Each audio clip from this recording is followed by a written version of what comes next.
Welcome to another episode of Wheel of Horror, the podcast where two best friends spin a wheel once a week. It chooses the horror movie and they discuss it. Today we're talking about 2002's Dog Soldiers, which was directed by Neil Marshall. I'm your co-host, Alec. I'm Erik. And you know what? I literally just realized this right before we started. Like, every werewolf movie takes place in England, pretty much. Or, like, you know, in that area of the world. I'm thinking about it now. Like, all of them, right? A lot of werewolf movies, yeah. There's, like, American Werewolf in London. There's the Wolfman, which, that's London, right? Yep. Yeah. Talbot Castle. I didn't really specify Talbot Castle, I don't think. But yeah, you'd assume, like, London, maybe. I think definitely it's in England, at least. I don't know if it's in London specifically. And then this movie, I think it takes place in, like, Scotland. But, like, what? Wait, like, so all werewolves are from, like England or, like, Britain? Great Britain? I guess that's where the legend came from of werewolves.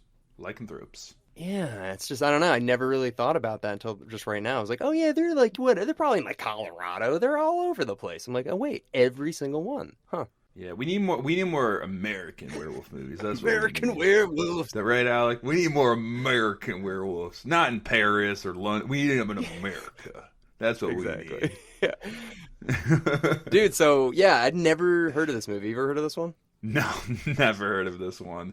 And before we get into this is our first episode since Halloween. Yeah. This is a new wheel, November wheel. It's in December. It's 2 months. But how's your Halloween before we kick it off? Did you have a good one? Yeah, I was in Connecticut. Justin and I went to the Olive Bar for a little while.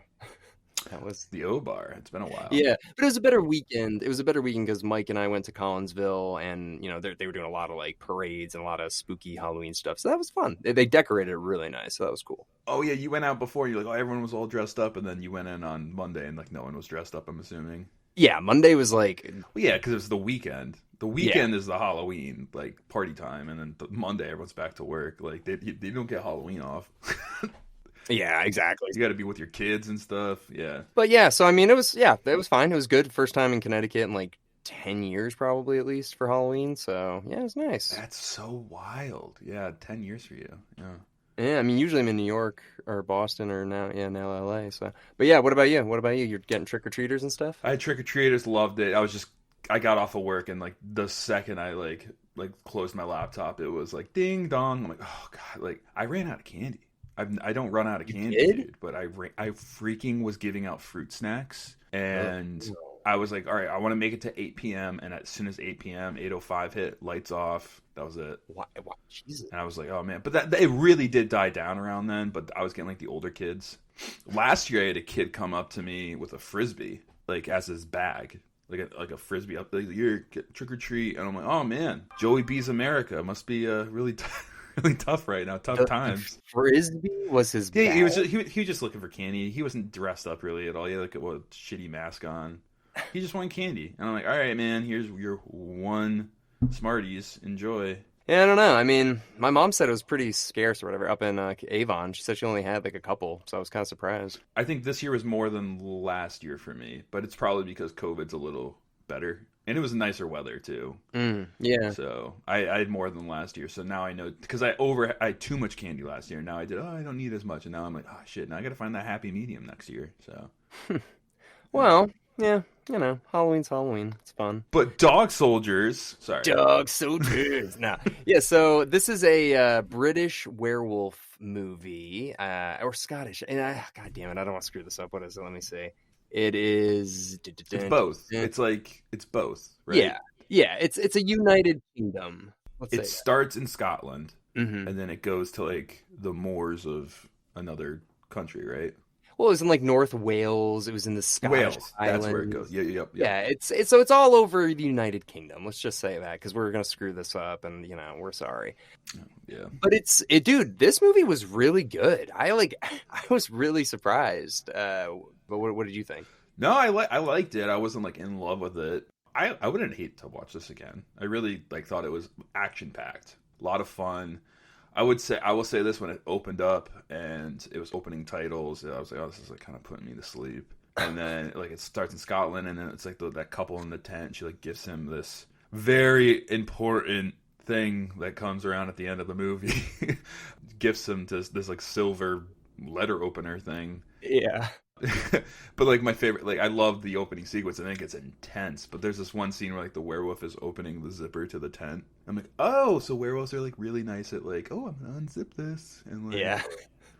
and like werewolves usually just like rip through tents and stuff. So that was kind of funny. But no, it was a great kickstart to the movie, and then the gore.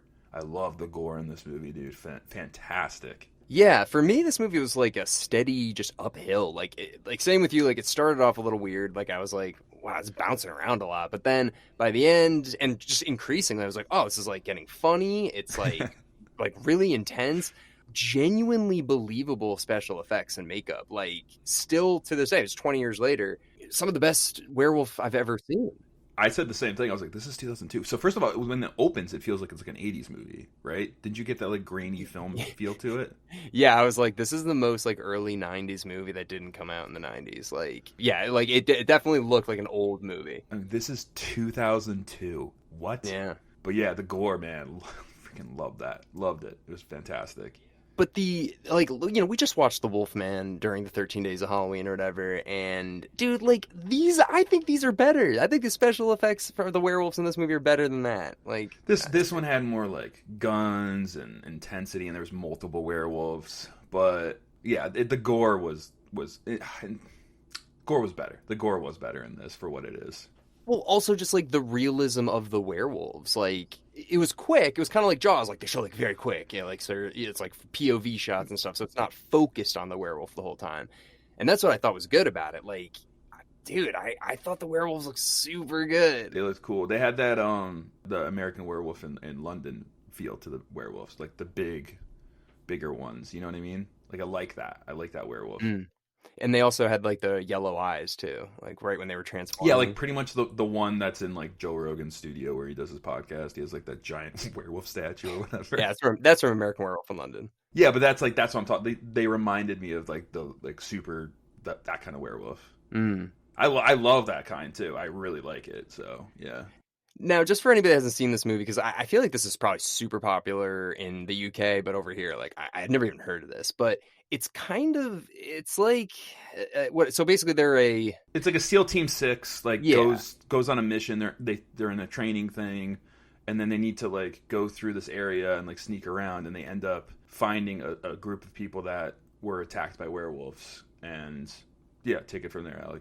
I mean, yeah, so like I didn't really understand like what the training mission was for them, but they were released, and I thought they said they were using blanks, right? Like their guns. Yeah, it was like it was a training exercise. It was like, all right, let's do this and like not get caught. But then the training, it's like this is no longer a training thing. This is a real thing. Yeah, exactly. Well, yeah, once they find that's the other platoon that's been like attacked or whatever, and then the commander, who's the only one that's alive, is the guy from Game of Thrones. I can't remember his name in Game of Thrones. Though. Who was he?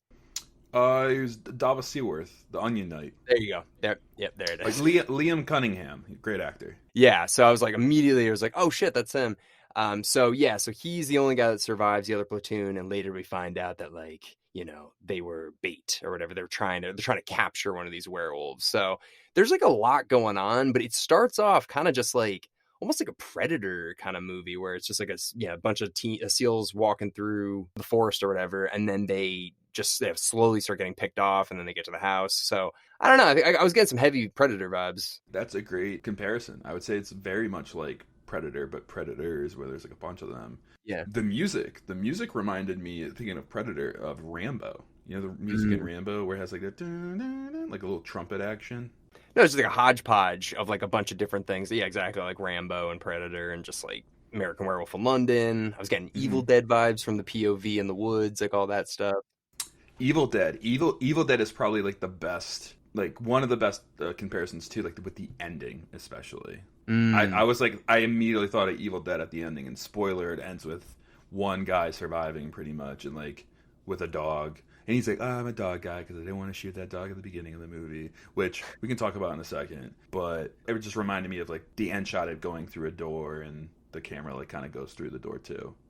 Definitely. I didn't even think of that. But I also now that we're talking about the ending, it kind of reminded me of Shaun of the Dead a little bit too, where like they show the news clippings and stuff, but they're like kind of funny. They show like the football game or the soccer match or whatever. The footy. Yeah.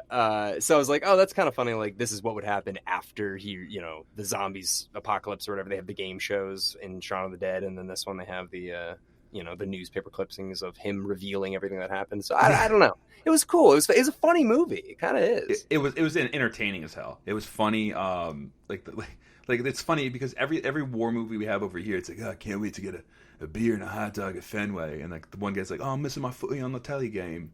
Like he just wants to watch like the game on the telly, and I just like dude, it made me laugh so hard. I was like, everything's the same, everything, like it's just different. Yeah, and it was funny that they just continuously kept coming up, and like even later on, he's like, "Do you know who won the match?" And she's like, "I didn't even know there was a game on." And he's just like, Yeah, I know. Game. It's not a game. There's that. Like it was great to see like that like United Kingdom version of like a war movie, and I just love the scene where the guy's guts are literally out of his body. Which was fantastic God. Special effects. It was really good, and the actor was really good too, like freaking out. And then, oh, my guts are out, and it's just like, oh, I'm gonna get you out of here. And he's like, piss off, I'm not getting out of here. Like, I just loved like the way like we would see it. It's like, I'm getting you out of here. It's like, no, get the hell out of here, Johnson. It's like, piss off. Like I freaking love the like to compare it to what American movies are. I don't know. Yeah, no, dude, it's true, and like. It also kind of gave me 28 Days Later a little bit kind of vibes too, just like the way it was shot. Like it felt like almost like a Black Hawk Down, like very like close to the soldiers, very quick. But like, dude, it really like for what it was, how low of a budget movie it is, it really was well shot and well acted. I thought it was funny, very engaged with the story. Yeah, you've seen 28 Days Later, right? Yeah, days and weeks. Yeah, okay, like them both. So that was the thing I was thinking, like, all right, 28 Days Later came out the same year as this, 2002, and they're both from the UK, but 28 Days Later was, like, super popular in America. I don't know why this movie didn't make it over there, and I was wondering if they're like, hey, we only let, like, one British movie in a year that's going to be like this. I can't figure out why this movie wasn't popular out here. I would say one of the things that I don't like about this movie, and it's kind of a turn off, is the title. Dog Soldiers. That's a shitty title, right? Yeah, you're not wrong, because I have no idea what that's about. Out of context to horror and everything, if I hear Dog Soldiers, I'm thinking of a kid's movie like Small Soldiers. Yeah. Like with dogs, though. Like Air Bud joins the SEAL. What, is that bad? Like, that's literally what my brain... Small Soldiers, but like with dogs. The dogs turn evil and they like start like attacking people, so the people have to kill them. And it's like there's like the one dogs that are like the breeded dogs, and the other dogs are like the adopted dogs, and they fight each other. Oh my God, I love like the rescue dogs versus the breeded dogs. It's like, you're a rescue, dirty rescue, get away from me, dirty rescue dog soldier. You don't even have an owner. You weren't even supposed to be here. It's like, I was bred. Sorry, going off the rails. Could we do Small Soldiers? I mean, would that technically be a horror movie or no? I don't see why it wouldn't. Like, it's a kids movie, but I wouldn't see why that wouldn't like be on the. I mean, it's on the cut. It's on the last. Yeah, we've done everything. We're doing Small Soldiers now. Yeah. Well, back to the dog for a minute. So, just like pretty weird intro. Like, we get the couple or whatever. They get killed by the werewolf. Like, sure, I guess that's just to show that there's werewolves in the movie. I don't really know. And the envelope opener, but sure. But then you get the one scene where the main character, Cooper, is like being chased by this platoon and he gets captured or whatever. And the guy's like, all right, now you got to kill this dog. Why? Why do you have to kill the dog? I think he's getting them ready for werewolves. And also, like, soldiers get put through scenarios where it's like, you need to listen to me. Like, and he was testing him. But, dude, no. Especially in a training exercise. Like, no. Yeah. I mean, like, and I liked how he said that line. He's just like, I can kill a dog. I'm just not going to kill that dog for no reason. Yeah, in a training exercise. Like, if it's real life, it's like, we don't know if this dog has a bomb inside of it. Like, we have to kill it. Okay, sure. In that case, this is just a training exercise, and that dog's just barking. Right. And, like, the commander never said, like, you never question an order sort of thing. Like, that was the test. He never said that. So you're kind of just like, okay. And that's what led him to get selected for this, like, bait mission. Like, he was using him as bait. And it's like, wow, that's a really petty, like, bullshit revenge to be like, you know what, that guy said no to me. I killed the dog anyway. And then, what was it, like, how many months later? It was like 4 months later. They take 3 or 4 months, yeah. Yeah, and they put him into this, he knows he's going to die. That's the plan. Imagine that happened in today's, like, military in America, where it's like I'm not gonna kill the dog. What are you, out of your mind? Are you drunk or something? Like, what's wrong with you? And he just kills the dog. It's like, I'm tweeting this